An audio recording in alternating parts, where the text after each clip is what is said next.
अस्सलामुअलैकुम और ईद मुबारक। मीठी ईद की मीठी मीठी खुशियाँ आपको बहुत मुबारक हो।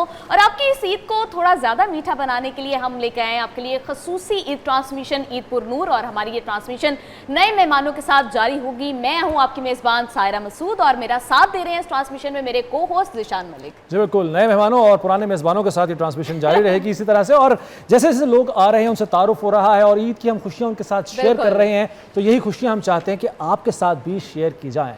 तो बिला तातुल मेहमानों को तारुफ करवा देता हूँ मैं। दाएं से बाएं जानिब चलते हैं। अमानत अली साहब हमारे साथ बड़े अच्छे सिंगर हैं और ये एक बड़ी शख्सियत के साहबजादे हैं अमानुल्लाह खान साहब, जो कि किसी तारुफ के मोहताज नहीं, हमारा फ़ख्र, हमारा प्राइड उनके ये साहबजादे। और ये ख़ुद भी बड़े ज़बरदस्त तरीके से अपना नाम बना रहे हैं, बहुत अच्छे सिंगर हैं। ये हम सुनवाएंगे भी आपको आगे चल के। हयाम भट्ट साहब हमारे साथ हैं, मॉडल हैं, होस्ट हैं। कैसी हैं आप? ठीक हैं आप? अच्छा, आप दोनों को बहुत बहुत ईद मुबारक हो। थैंक यू जी। राव शहाब साहब हमारे साथ हैं, ज़मींदार हैं और ज़राई एक्सपर्ट हैं, बल्कि साथ साथ अच्छा इस तरह से हैं कि लॉयर भी हैं, तो हमें वैसे बड़ा खौफ आता है इतनी माशाल्लाह क्वालिटीज़ के साथ। राव साहब कैसे हैं आप? ठीक हैं? आपको भी ईद मुबारक हो। बहुत शुक्रिया जी, थैंक यू। आगाज़ जनाब, मैं चूँकि हमें थोड़ी सी देनी चाहिए लेवरेज, खातून है, इनसे आगाज़ कर लेते हैं। क्या ख्याल आप दोनों की इजाज़त से? तो खातून मैं भी हूँ, तो मुझे करने देना। इसलिए आपने आगाज़ आपने किया था ना ट्रांसमिशन का। नहीं तो किसी दौर में मेरे भी लंबे बाल थे तो मुझसे भी कर सकते हैं। अब तो कटवा दिए। फर्स्ट ऑफ ऑल ईद मुबारक आप सबको मेरी तरफ से। और आपको भी मुबारक हो। खैर मुबारक, हमारे चैनल की बिहाफ पे आप सबको खैर मुबारक। मुझे बताइएगा हयाम, आप अपनी ईद किस तरह से सेलिब्रेट करती हैं? ईद का मौका है, first of all thank you कि आप अपनी सारी मसरूफियात से टाइम निकाल के आप सब लोग यहाँ पर आए हैं। किस तरह से ईद की स्पेशलिटी क्या है, क्या करती हैं आप ईद पे? ईद में जो होता है वो सबसे ज़्यादा तो चंद एक चीज़ें जो हैं वो बहुत ही ख़ास होती हैं और वो बहुत ज़रूरी होती हैं। एक तो ये कि चूड़ियाँ, मेहंदी वो ईद से मुंसलिक है। मेहंदी लगानी है चांद रात पे, और उसके अलावा जो है वो जो शीर खुरमा एक बनता है ना, हाँ, वो एक स्पेशल ऐसी चीज़ है कि वो लगता है वो जब बनता है तो लगता है कि आज ईद है। तो वो एक बहुत ख़ास चीज़ है। उसके अलावा रस्म तभी पूरी होती है। एग्जैक्टली, रस्म तभी पूरी होती है। हमने आपको 2 टारगेट दिए, मैं आपके दाएं और बाएं जाने, आप मेहनत कर सकती हैं, यहाँ से ईदी मिल सकती है आपको। प्लीज़ प्लीज़ प्लीज़, तो जाते जाते कोशिश करूंगी कि कुछ ना कुछ ले जाऊं। नहीं तो इनका बनता है ना, ये हमसे उम्र में बड़ी है तो नहीं, खातून के साथ ऐसा मजाक नहीं आप कर सकते। मेरे दांत टूट गए। वाना साहब, आप कैसे बनाते हैं जनाब ईद? ईद भाईजान वही बात जो अभी है हमने की है कि पहले मज़ा आता था कि वालिदैन से ईदी लेते थे।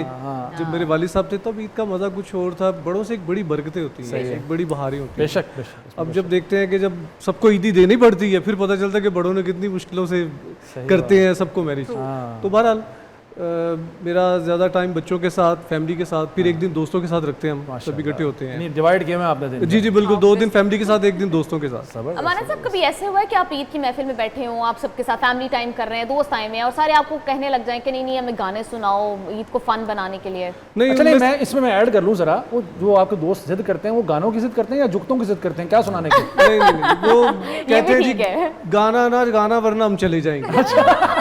दोस्त तो फिर ऐसे ही होते हैं। ऐसे होते हैं। राव साहब, आप बताएं कैसे ईद मनाते हैं आप? सर मेरा थोड़ा सा ये कि जैसे आपको पता है कि फार्म से रिलेशन है हमारा, एक ज़मीन से ताल्लुक है। तो फर्स्ट डे तो सर उनके पास चला जाता है और पूरा दिन मिलते मिलाते ही गुजर जाता है। अब यकीन करें कि रेस्ट करने का भी टाइम नहीं मिलता। और फिर सेकंड डे सिर्फ फैमिली के लिए जी, उसमें सारी मेरी मैटरनल फैमिली हमारे फार्म हाउस पे आती है और हम सारे बैठ के सारे खाना शाना और बाकी मुलाकात। थर्ड डे सर फिर वो दोस्तों के लिए होता है। तो आप क्या मतलब ईद की स्पेशल डिश क्या है कि आप फरमाइश करके? ये जिससे मैडम ने कहा जी शीर खुरमा, ये मेरी वालदा बनाती हैं और वो माशाल्लाह बहुत अच्छी बनाती हैं। फार्मिंग आप मिर्चों की करते हैं और आपको शीर खुरमा पसंद है। ये कुछ बात ही मिर्चों वाली क्या? मिर्चें दूसरों के लिए जी, शीर खुरमा अपने लिए।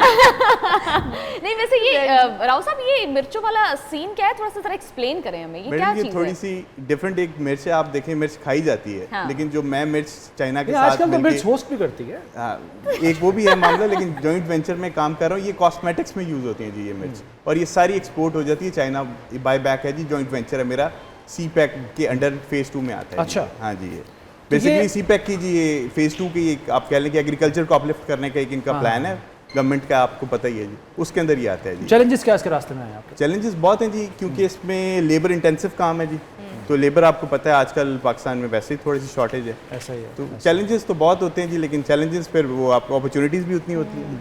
तो जो वकालत का आपका शोबा है उसकी वजह से मदद मिलती है आपको बाकी मामला से? क्योंकि वकीलों का ना एक टेंट्रम होता है, आप वकीलों के चालान भी करने लगे ट्रैफिक पुलिस वाले, तो वो भी डरते हैं, खौफजदा होते हैं। जानते नहीं मैं कौन हूँ। इस चीज़ का कोई फायदा होता है आपको? आप कह लें कि आप स्ट्रीट स्मार्ट हो जाते हैं थोड़ा सा, ये कि आपको जो लोग बिला वजह तंग कर रहे हैं वो नहीं करते, क्या लॉयर होने की वजह से। अच्छा राव साहब, आपके पास वो मिर्चें भी होती हैं जिसे कहते हैं कि यार तेनों बढ़िया मिर्चा लग रही है? जी होती है, बिल्कुल होती है।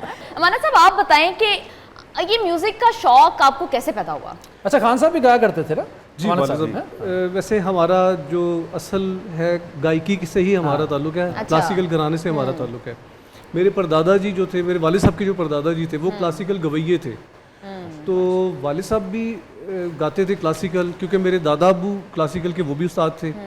तो जब मेरे दादा अबू रियाजत करते थे तब मेरे वालिद साहब उनकी गोद में बैठ के सुना करते थे, उन्हें रियाजत करते, इसलिए मेरे वालिद साहब का भी क्लासिकल पे बड़ा अबूर था उन्हें असल शौक गाने का ही था। तो बताना चाह रहा हूँ, क्लासिकल मैंने सीखा, लेकिन मुझे बाकायदा सीखा आपने? सीखा मैंने। अच्छा। लेकिन मुझे शौक था कि मुझे प्लेबैक सिंगर बनना है। राव साहब आप बताइएगा, आप बचपन में, सब तो हम बड़े हो गए हैं सब, बचपन की ईद में और आज की ईद में क्या फ़र्क है? देखिए जी, सबसे बड़ा फर्क तो मैडम ने जिस तरह कहा है कि पहले हम ईद लेते थे, लगता है ये दुख सारों को खा गया है इस उम्र बहुत में। बड़ा दुख है, आपको अंदाजा नहीं है कि जब बहुत बड़ा खानदान हो तो फिर दुख और बड़ा हो जाता है। पहले और जेब भरती जमींदारों थी, का अब तो खाली मिलना होती है। उठना बैठना बहुत ज्यादा फिर होता वो है। मिलने वाले जितने ज्यादा होते हैं तो आप ऊपर से गवर्नमेंट ने इलेक्ट्रॉनिक की तरफ लेके गए कि ई बैंकिंग करें, आप डिजिटल बैंकिंग करें। हाँ जी। अब वो मजा थोड़ा सा कम कर दिया, क्योंकि ईदी का मजा देने का, वो देने का कड़क बिल्कुल- तोड़ देने का मजा हाँ, आता exact, था। हाँ, अब ये बिल्कुल। थोड़ा सा एक डिफरेंस मुझे लगता है कि अब आ गया है, जो हमारी ईद में हमें मिलते थे कड़क। और राव साहब बचपन में तो ऐसे ही होता था ना कि हम ईद कार्ड्स लेके आते हाँ थे, जी। वो भी देना, तो वो फिजिकल अब तो बहुत ज्यादा मैसेजेस जी। पर आ गई है विशिंग, तो बहुत अब ज्यादा। डिजिटल हर चीज हो चुकी है। वो कार्ड्स वाली ईद मतलब मनाई जो आपने? कार्ड्स वाला, हाँ जी, वो दौर वो देखा है बहुत बचपन में। अगर मैंने देखा तो राव साहब ने तो देखा ही जी होगा। बिल्कुल देखा होगा जी, बिल्कुल देखा है जी। तो वो बहुत बेहतर दौर था जी, अब की निस्बत तो वो बहुत मजे का दौर था। खुलूस था उसमें, खलूस था जी, बहुत उसमें ज़्यादा। कोशिश थी, मेहनत थी, एफर्ट्स थी। अब संभाल के रखे हुए हैं कार्ड्स अभी भी? कोई खास कार्ड्स खास? इतनी मेरा जी जरा बचपन, उस बचपन में इतना ज्यादा मैं फॉल नहीं किया, मैं बहुत छोटा था जब वो अच्छा। कार्ड वाला दौर था। अच्छा अच्छा हाँ जी। अच्छा हयाम आप बताएं कि आपके बचपन की ईद की ना सबसे खूबसूरत कोई मेमोरी होती है ना बंदे की, जो बंदे को याद रह जाती है, जो बंदे को होता है कि यार हाँ बचपन की या किसी ईद की या कजन्स के साथ कुछ ऐसा मजे का वाकया, कुछ ऐसी चीज़ जो आपको याद रह जाती है? अच्छा, बचपन में ये होता था कि मुझे जो है ना अम्मी स्पेशली वो बनाती थी, जो है वो ड्रेस जो है ना वो लहंगा चोली जो होती थी, तो वो हर ईद पे वो लाजमी होती थी। अच्छा। तो उसके लिए वो जो है वो फिर हाथ से वो उस पे गोटा वगैरह लगाना, और वो तो वो एक बड़ा इंतजार, और वो चाम, और फिर वो जब बन जाना तो उसकी एक खुशी, ऐसे लगता था जैसे पता नहीं कौन सा जोड़ा मिल गया है। मॉडलिंग का शौक वहीं से पड़ा? अच्छा, मॉडलिंग मैं आपको बताऊं कि ऐसा मॉडल जो है वो मैं नहीं हूँ। मॉडल अगर आप मुझे कहें तो मैं उसको मानती हूँ जो रैंप वॉक करें या ब्राइडल कच्योर में जाएं। मैं एक्टर हूँ, मैंने राइटिंग की है, प्रोडक्शन में है, होस्टिंग की है, Multitasking है आप। एग्जैक्टली। तो उसमें है, तो वो बस शायद वो फिर मेरी एक्चुअली सिस्टर जो हैं वो शोबिस में थी, तो उनको देख के, ब्रदर इन लॉ को, तो उनको देख के इंस्पिरेशन थोड़ी सी मिली, तो इस साइड पे आ गए। तो वो जो एक होती थी ना खुशी कपड़ों की, वो बहुत ज़्यादा होती थी। फिर दोस्तों के साथ जाके जो है वो मिलना, वैसे मिलते थे तो वो इतनी, लेकिन वो स्पेशली मिलना, ईद कार्ड जो आपने कहा, हाँ। वो जो एक फील होता था ना अटैचमेंट बिल्कुल, का, चूड़ियाँ स्पेशली देना, ढूंढना, प्यारे प्यारे गिफ्ट करना, गिफ्ट गिफ्ट कार्ड्स करना। देना। अभी वो ईदियाँ वो उस तरह से कहाँ देते हैं, मतलब अब वो अगर वो देते भी हैं तो वो फील मज़ा अब नहीं तो आता। फोन पे और मैसेजेस पर आ गई है ना Exactly. सारी और वो बात। एक फॉरवर्ड मैसेजेस चलते हैं, वो सेंड टू ऑल वाला, तो वो एक सबके लिए स्पेशली जो कार्ड लिखते थे ना, सबके लिए अलग अलग फील होता था। फिर जाकर लेके आना, उसको देना, वो बड़ी वो एफर्ट जज्बात का इजहार होता था उन कार्ड्स वो की जो जज्बात है ना वो उनका फुकदान है। ऐसा ही। हाँ अमानत साहब सॉरी हम आपको डिस्टर्ब कर रहे हैं, अब आप हमारे स्पेशल ट्रांसमिशन पर नहीं आए डिस्टर्ब हैं। कर रहे हैं, मैं कौन सा सोया हुआ हूँ? ये सही है, आपको पता चल रहा है आप अमानुल्लाह साहब के कहना बेटे चाह रही हैं। थी आप हमारे काबू में आ गए हैं, अब हम छोड़ेंगे नहीं। हाँ बिल्कुल, आप हमारे काबू में आए।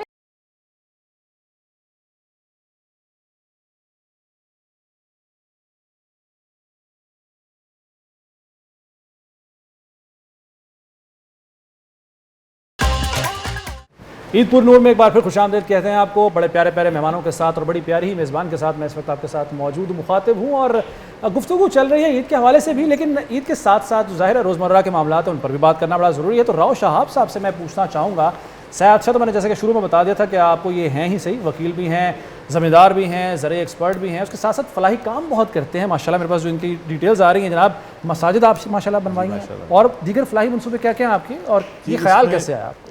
देखिए जी, ये मेरे ख्याल है मेरी लीनेज में चलता आ रहा है, इनहेरिटेंस में मुझे अच्छा। मिला है। मेरे दादा जो कि एमएलए भी रहे हैं जी खानेवाल से 25 साल, माशाल्लाह। और वो लीड करके मुस्लिम लीग को पाकिस्तान जब बना है लेके आए हैं जी, तो तब से वो उन्होंने शुरू किया जी, एक शुरुआत उनकी तरफ से थी। उन्होंने ज़मीन दी हॉस्पिटल के लिए जी, सरकारी हॉस्पिटल बना हुआ है हमारे इलाके जंबर में जी, वो मेरे दादा ने दी हुई ज़मीन है जी। उसके अलावा हमने पूरा एक गांव आबाद किया हुआ जी, जो हमारी मलकीती ज़मीन है उसके ऊपर वो बैठा हुआ है। हमने फ्री ऑफ कॉस्ट लोगों को बैठने के लिए जगह दी है कि सिर्फ वो वहाँ पे रहें।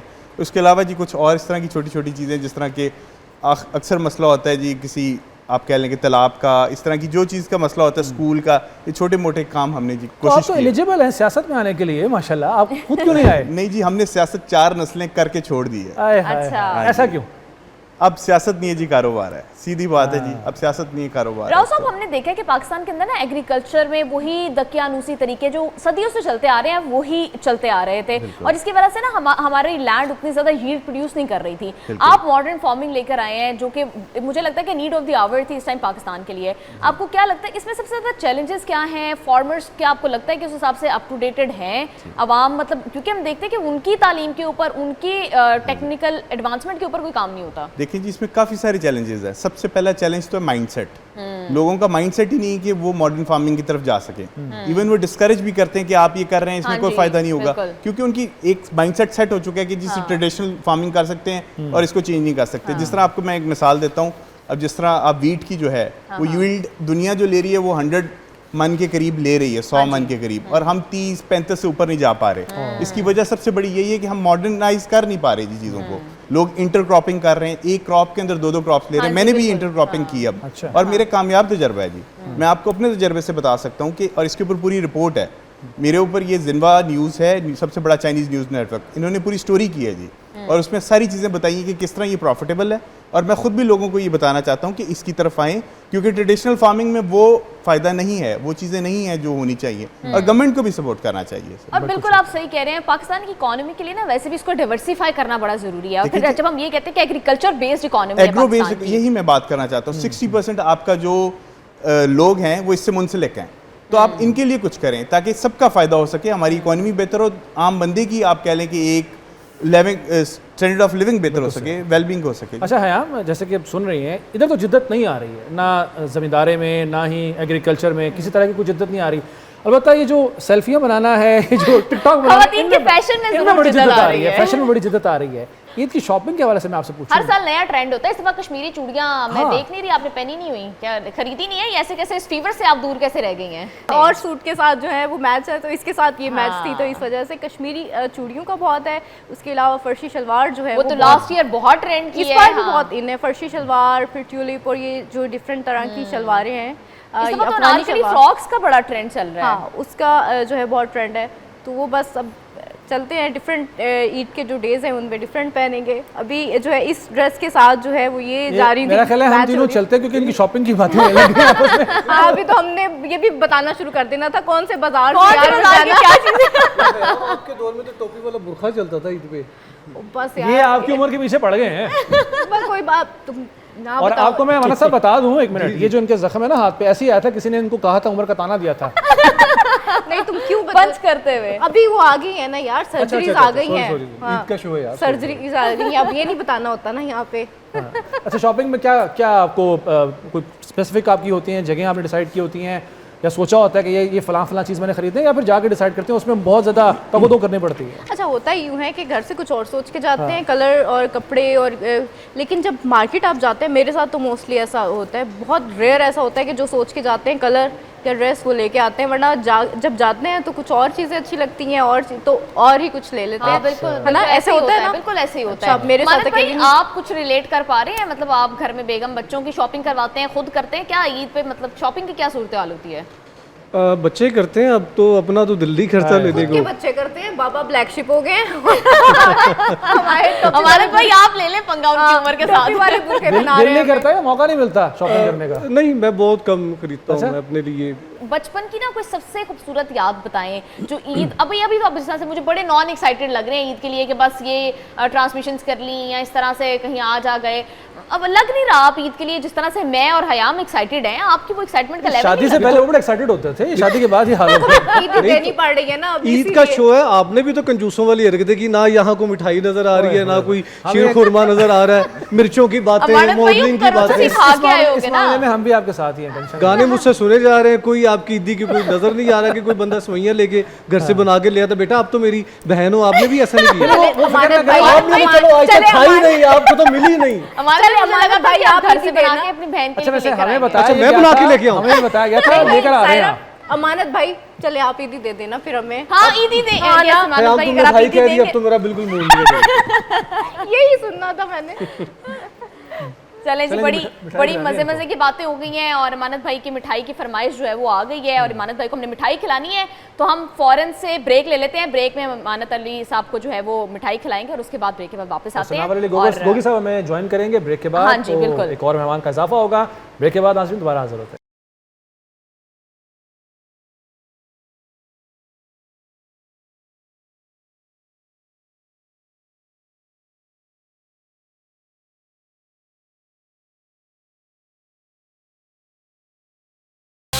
हमें ज्वाइन किया है हमारे एक नए गेस्ट ने। सर बहुत शुक्रिया आपके आने का। माशाल्लाह बड़ा इंप्रेस हूँ मैं रिकॉर्ड देख के राव सनावर अली साहब का। एक तो ये कि कारोबार से तो वाबस्ता हैं ही सर और टैक्स एडवाइजरी के शोबे से भी वाबस्ता हैं, लेकिन साथ साथ जो इनकी नुमाया खसूसियत है वो ये है कि ये समाजी खिदमात में नुमाया किरदार अदा कर रहे हैं। और 2017 में खानेवाल में इन्होंने पहला दस्तरखान शुरू किया, हज़ारों अफराद उससे मुस्तफ़ीद हो चुके हैं। नौजवानों को खेलों का फ़रोग देने के लिए, उनको उस तरफ राग़िब करने के लिए ये इवेंट शुरू किए हैं जहाँ पे दिलचस्प इनामात भी देते हैं। ये तो बड़ा ज़बरदस्त काम कर रहे हैं। चैम्बर ऑफ कॉमर्स की लीगल कमेटी के कन्वीनर भी हैं और नौजवानों को कारोबार और समाजी खिदमात की तरफ राग़िब करने में भी सरगर्म अमल हैं। राव साहब बहुत शुक्रिया। पहले तो आपको ईद मुबारक। Thank you. ये बताएगा ये जो आपने 2017 में दस्तरखान शुरू किया, समाजी आप खिदमात की तरफ आए, ख्याल किस तरह है इस चीज़ का आपको और खाने वाले क्यों? बिस्मिल्लाहिर्रहमानिर्रहीम। एक तो आपका शुक्रिया, आपने मौका दिया। असल में ऐसे है कि मेरी प्यारी और अजीम वालदा जो हैं वो 11 साल पहले जब अल्लाह ताला को प्यारी हुई तो मैंने सोचा कि मैं एक बेटा होने के नाते मैं अपने वालिदैन के साले सवाब के लिए क्या कर सकता हूँ। क्योंकि ठीक 45वें दिन बाद वालिद साहब भी अल्लाह को प्यारे हो गए थे। तो फिर मैंने अपनी प्यारी और अजीम वालदा के नाम से दस्तरखान के लिए सोचा। को वैसे मैंने देखा है कि यहाँ पर ना बहुत डिस्करेज किया जाता है, उस तरह की इंकरेजमेंट नहीं है स्पोर्ट्स की तरफ लोगों को लेकर आने के लिए, नौजवान बच्चों को लेकर आने के लिए उस तरह की अकेडमीज़ नहीं है, फैसिलिटीज़ नहीं है। लेकिन आपकी जो आपका ट्रैक रिकॉर्ड देख रही हूँ, आप बहुत ज़्यादा काम करते हैं इस चीज़ के लिए भी। आप इवेंट्स अरेंज करवाते हैं, आपने बाइक्स दी ताकि बच्चे जो हैं, नौजवान बच्चे, उनके अंदर खेलने का और ये स्पोर्ट्स एक्टिविटीज़ करने का रुझान जो है वो पैदा हो। आपको क्या लगता है कि क्या चैलेंजेस हैं इस कि क्यों नौजवान बच्चे जो है वो खेलों की तरफ उस तरह से नहीं आ रहे? क्रिकेट टीम की परफॉर्मेंस आपके सामने है कि किस तरह का परफॉर्म कर रही है टीम। जी प्यारी बहन, ऐसे है कि देखिए जब मैं बचपन में क्रिकेट खेल रहा था तो मेरे अंदर भी बड़ा जुनून और शौक़ था। तो मैं भी चाह रहा था कि मैं कौमी टीम में आऊँ, लेकिन आज की तरह सोशल मीडिया नहीं था उस वक्त। तो मैं समझता हूँ कि अगर मैं किसी बच्चे को प्रमोट कर सकता हूँ तो मुझे अच्छा लगता है कि अल्लाह ने मुझे इतने वसाइल दिए। जब मैं खेल रहा था तो हमारे पास मेहमान ख़ुसूसी जब आते थे तो वो हमें कुछ दिए बगैर ही चले जाते थे। और वो इवेंट भी हमने खुद ही करवाना होता था। अच्छा। तो मैंने कहा या अल्लाह जब तू मुझे देगा तो मैं तो ऐसा नहीं होने दूंगा। आज अल्लाह ने मुझे दिया तो मैं मोटर बाइक्स देता हूँ, शौक़ से देता हूँ, ताकि मेरे इलाके में बच्चे जो हैं वो शौक़ से खेलें और उनकी कोई एक वीडियो वायरल हो या किसी भी तरह वो ऊपर आ जाए। तो ये मेरा मिलता है, अपॉर्चुनिटी क्रिएट करते हैं। सनवर साहब ये बताएं कि ईद का मौका है तो ईद के हवाले से हम आपसे पूछना चाहेंगे कि ईद की पर आपकी क्या एक्टिविटीज़ होती हैं, आप क्या करते हैं? ईद पर सबसे पहले उठ के क्या काम करते हैं? सबसे पहले फ़ोन किसको करते हैं? फ़ोन पहले तो मैं, जैसे मैंने बताया कि 11 साल पहले तो मेरी प्यारी वालदा से सब कुछ होता था। अब यह है कि मैं गांव जाता हूं, जैसे मेरी 12 सालाना, इससे पहले मेरी हर दफ़ा मेरी इफ्तार होती है आम लोगों के लिए। तो मैंने अब जाना है गांव, तो 29वां रोज़ा जो है वो मेरी आम लोगों के लिए इफ्तार होगा। और ईद वाला दिन जो है वो मैं कोशिश ये करता हूँ कि आम लोग मेरे पास आएँ, उनको मैं इज़्ज़त दूँ, अपने साथ बिठाऊँ और कुछ राशन, कुछ ईदी वो भी मेरी तरफ से हर साल होती है ताकि उनकी भी खुशियाँ हमारी तरह हों। बिल्कुल। सनवर साहब बचपन की ईद और आज की ईद में क्या फ़र्क है? बचपन की ईद सबसे पहले तो फ़र्क यही है कि वो मेरी प्यारी माँ के साथ होती थी, आज मेरी प्यारी माँ के बगैर होती है। ये सबसे बड़ा फ़र्क है मेरा। तो सही बिल्कुल। इतने खूबसूरत अंदाज से वालदा का नाम ले रहे हैं, मेरी प्यारी माँ, मेरी अजीम माँ। मतलब असल कमाई तो सर आपके जो पेरेंट्स हैं उनकी भी ये है खुशकिस्मत वालिदैन और ये आपकी भी ये है कि इतनी जो है इज्जत एहतराम बिल्कुल, से उनको बिल्कुल। याद करें और उनके लिए जो है वो एक जो सदका जारिया के तौर पर जो ये काम कर रहे हैं, ये मैं कहती हूँ बड़ी बात। खुशकिस्मत वाकई बहुत बड़ी बात है। हयाम, आपकी तरफ आऊंगी, आपके साथ कुछ ईद का मौका है, सर की बातों से हम थोड़े संजीदा भी हो गए हैं और अपनी माओं के लिए, सब वालदैन की सलामती के लिए दुआ करते हैं। हयाम, आपके साथ मैं रैपिड फायर करूंगी, कुछ आपको सवालात दूंगी, आपने इमीडिएटली उनका आंसर करना है बगैर सोचे समझे। ओके, ठीक है, सबसे पहले मुझे बताएं कि टीवी होस्टिंग या फिर एक्टिंग? एक्टिंग। ओके, सेल्फी या professional photoshoot? Professional photoshoot. Okay, सवैयां या शीर खुरमा? सवैयां। सुबह सुबह ईद की उठ के नमाज पढ़ना, ईद की वो वाला मंजर, या रात की ईद की पार्टी? रात की ईद पार्टी। सवैयां या शीर खुरमा? सवैयां। ओके, सोशल मीडिया या टीवी स्क्रीन? हाय, अभी तो जो है क्या कहते हैं कि कड़वा सच है, लेकिन सोशल मीडिया है। वैसे तो टीवी स्क्रीन जो एक है हकीकत है वो, जाहिर है। हकीकत है, कड़वी हकीकत है। हाँ। मेकअप या फिर नेचुरल लुक? सच्ची में कसम में बगैर मेकअप ही ठीक है, लेकिन क्या करेंगे, करना मजबूरी हो पड़ता है। जाती है। मसला ये है ना, दूसरों का भी ख्याल करना पड़ता है। ये मैं इधर से एक्सपेक्ट कर रही वैसे थी। माशाल्लाह ये प्यारी है, नैन नक्शिन के बुजुर्ग आना है। हयाम, ये हाथ धो के पड़ गए मानद भाई आपकी उम्र के पीछे। अच्छा माना सब रैपिड फायर इसी तरह जी, आपके जी। लिए भी है। सवैयां या शीर खुरमा? जो आ जाए सामने। दोस्तों के साथ ईद या फिर फैमिली के साथ? दोस्तों के सोच, साथ। क्लासिकल गाना या pop? Pop. Pop. Background music या live performance? Live performance. Live performance. Viral गाना, वायरल होना या फिर पुरसुकून और खामोश जिंदगी? अगर आप वायरल होते हैं, ये देखना चाहिए कि आप किस चीज़ से हो रहे हैं। रैपिड फायर टाइप भी सवाल समझ लीजिए। अगर आपको गाना डेडिकेट करना पड़े इन दोनों खवातीन को एक क्या करें? तो इनके लिए गाना इनको मैं अगर डेडिकेट करूं तो मैं समझो कि आजकल का तो नहीं हो सकता। पुराना ही कर। 50 साल पुराना, लट्ठे दी चादर उत्ते से लेती, मेरा लौंग गवाचा। नोक झोंक जो है वो बिल्कुल चल रही है बहन भाइयों की तरह से ना, जिस तरह बहन भाई लड़ते रहते हैं हर वक्त। हमारे भाई खामोश हो गए इस बात के ऊपर। चले अब ठीक है फिर। क्या हो सकता है? चले सर, नंबर साहब की तरफ आती हूँ। आज सर आप बड़े खामोश बैठे हैं, सर आप बताएं ईद पर आपकी सबसे ज्यादा फेवरेट डिश क्या होती है? आपको क्या खाना पसंद है सबसे पहले? मैं सेमियाँ खाना पसंद करता हूँ। सुबह से हम सर सेवियां ही सुन रहे हैं या शीर खुरमा सुन रहे हैं, सर कुछ डिफरेंट बताएं, कुछ मतलब अलग से खाएं आप।